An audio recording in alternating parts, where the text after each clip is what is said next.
Good morning students. आज हम पढ़ने जा रहे हैं पॉलिटिकल साइंस और आज का हमारा विषय है स्वतंत्रता। ये स्वतंत्रता क्या होती है? हमने बहुत बार सुना होगा कि भारत 15 अगस्त 1947 को स्वतंत्र हुआ था। लेकिन भारत स्वतंत्र किन से हुआ था? हम वहाँ बात करते हैं कि हमारा भारत जो अंग्रेज़ों का गुलाम था, जो हमारे ऊपर उपनिवेशवाद था, उनसे हमें छुटकारा मिला था और हमें हमारी खुद की स्वतंत्रता मिली थी कानून बनाने की, या हमें रहने की, या हमारे नियम और रूल हमें खुद अपनाने की एक स्वतंत्रता मिली थी। तो ऐसे ही हम देखते हैं कि स्वतंत्रता का शाब्दिक अर्थ है जो वो अंग्रेजी के लिबर्टी शब्द से लिया गया है। और लिबर्टी शब्द लैटिन भाषा के लीबर शब्द से लिया गया है, जिसका अर्थ होता है बंधनों का अभाव अथवा स्वतंत्रता। मतलब बंधनों का अभाव होता है जहाँ पर किसी के ऊपर दूसरे का कोई प्रभाव या बंधन ना पाया जाए, उसे बंधनों का अभाव कहा जाता है।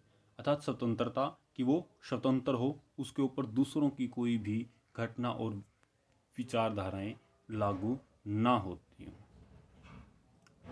अब हम देखते हैं कि स्वतंत्रता के बारे में किन किन व्यक्तियों ने क्या क्या कहा है। जैसे हम पहले बात करते हैं रूसो ने स्वतंत्रता के बारे में कहा है, आम सहमति का अर्थ ही स्वतंत्रता है। मतलब इनका कहने का मतलब है कि जहाँ सब लोग आपस में सहमति दिखा देते हैं वो एक स्वतंत्रता होती है।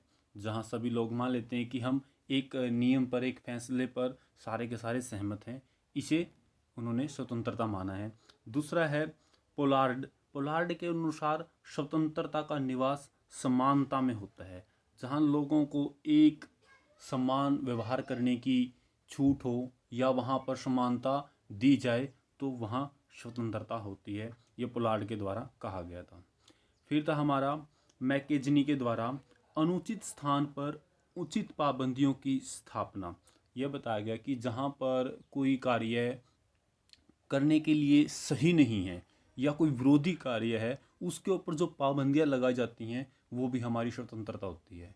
उदाहरण के लिए कि आपके लिए दूसरों के सामने बोलना, अपनी अपने विचारों को दूसरों के सामने पेश करना आपकी स्वतंत्रता है।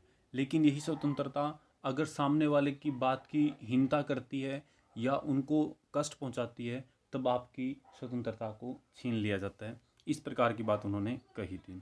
फिर था लस्की के अनुसार औचित्यपूर्ण अवसरों की उपस्थिति के रूप में। औचित्यपूर्ण अवसरों की, जो हमारे लिए औचित्य है, सही है, जिसको हम हमारे सामने कोई व्यक्ति बात पेश करता है और हमारे लिए वो दुखदायक नहीं है, हमारे लिए सही है, उनके लिए जो उनको अवसर मिलते हैं उनको इन्होंने स्वतंत्रता की परिभाषा के रूप में परिभाषित किया है। उन्होंने बताया कि जब हम अपने विचारों को, अपनी आज़ादी को कहीं भी पेश करते हैं, लेकिन वो आज़ादी दूसरों को किसी प्रकार की हानि ना पहुंचाए, इस प्रकार की स्वतंत्रता को लोस्की ने पेश किया है। लोस्की ने एक बात और कही थी कि स्वतंत्रता उस वातावरण को बनाए रखना है जिसमें व्यक्ति को जीवन का सर्वोत्तम विकास करने की सुविधा प्राप्त हो। जहाँ पर एक व्यक्ति एक ऐसा वातावरण का निर्माण करे जिसमें व्यक्ति को जीने के लिए सर्वोत्तम विकास की सुविधाएं मिले, वो सारी सुविधाएं आसानी से उपलब्ध हो जाएं, जहां वो रहता है और जीवन जीता है, वो उसके लिए स्वतंत्रता है। तो इस प्रकार से ये कुछ व्यक्तियों के द्वारा परिभाषाएं दी गई हैं, डेफिनेशन दी गई हैं। आगे जैसे पोलार्ड के द्वारा स्वतंत्रता के बारे में क्या कहा गया है, स्वतंत्रता केवल एक ही समाधान है और वह समानता में निहित है। कि हमारे पास जो स्वतंत्रता है वो एक ही समाधान है। समाधान किस चीज़ का? कि जो हमारी ज़रूरतें हैं, हमारी आवश्यकताएं हैं, उनको किस प्रकार से एक स्वतंत्र रूप से सबको मिले। मतलब एक के लिए स्वतंत्रता सही हो सकती है, अगर बहुत सारे व्यक्तियों के लिए वो हानिकारक हो तब उसको, हमारी स्वतंत्रता को रोक लिया जाता है। और वो समानता इन्होंने बताई है कि हमारे समानता के अंदर निहित होती है वो स्वतंत्रता।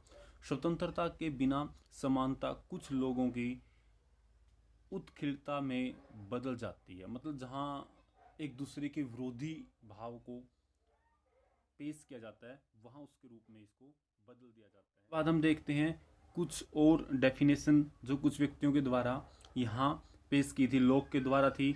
स्वतंत्रता को ही संपत्ति उन्होंने माना है कि जो हमारे पास हमारी आज़ादी है, ये हमारी बहुत बड़ी संपत्ति है, क्योंकि हम किसी के गुलाम नहीं हैं, हमें किसी के नियम और रूल मानने की जरूरत नहीं है। लोस्की के अनुसार स्वतंत्रता एक सकारात्मक वस्तु है। सकारात्मक होती है जहां हम चीज़ें पॉजिटिव वे में पेश करते हैं या किसी को सही रूप से सामने चीज़ों को पेश करते हैं, जिसका अर्थ केवल बंधनों के अभाव से दूर नहीं होता। कि कहने का कि जो हमने अभी तक जो स्वतंत्रता देखी थी, जिसमें भारत गुलाम था और वो बंधनों में बंधा हुआ था, तो उन्होंने बताया कि एक सकारात्मक वस्तु है जिसका हम केवल बंधनों का अभाव नहीं लेते हैं। ये हमारे समाज में हमारे व्यक्तियों पर आज भी लागू होती है कि अगर आपके द्वारा जो कार्य किया जाता है वो किसी दूसरे व्यक्ति को हानि पहुंचाता है तो आपके ऊपर पाबंदियां लगाई जाती हैं, उनको हटाया नहीं जा सकता। इसी प्रकार वॉरकर के अनुसार खोखली स्वतंत्रता और सैद्धांतिक व्यक्तिवाद का अग्रदूत था, कि जहाँ पर हम खोखली स्वतंत्रता होती है कि जहाँ हम ऊपरी तौर से किसी को दिखा देते हैं कि स्वतंत्र है, लेकिन एक लंबे समय से जो व्यक्ति गुलाम रह लेता है तो उसकी एक मानसिकता बन जाती है कि वो हमेशा गुलामी में रहना पसंद करता है, अपने विचारधारा अपनी चीज़ों को पेश करना नहीं जानता। और सैद्धांतिक व्यक्तिवाद होता है जो एक नियम और रूल के अनुसार व्यक्ति अपनी विचारधाराओं को रखता है। तो इस प्रकार की चीज़ों को उन्होंने इसमें शामिल किया था। फिर इन्होंने जैसे रूसों की हमने दोबारा देखी कि जो लोग स्वतंत्र होने से इनकार करेंगे उन्हें बलपूर्वक स्वतंत्र किया जाएगा। रूसों ने इस प्रकार की विचारधाराओं को इन्होंने इसमें शामिल किया था। तो इसी प्रकार हमारे पास जो स्वतंत्रता की अलग अलग डेफिनेशन आई है कि स्वतंत्रता होती है, किन किन व्यक्तियों ने इसके बारे में क्या बताया है, तो ये हमारे लिए एक महत्वपूर्ण जीवन का हिस्सा होती है। अब हम देखते हैं कि भारतीय संविधान के अंदर स्वतंत्रता को किस प्रकार से पेश किया गया है। भारतीय संविधान में स्वतंत्रता को अनुच्छेद 19 से 22 में रखा गया है। अब हम इसमें देखेंगे कि अनुच्छेद 19 में देश के नागरिकों को 6 प्रकार की स्वतंत्रताएं दी गई हैं। आगे का करेंगे हम नेक्स्ट वीडियो में। Thank you.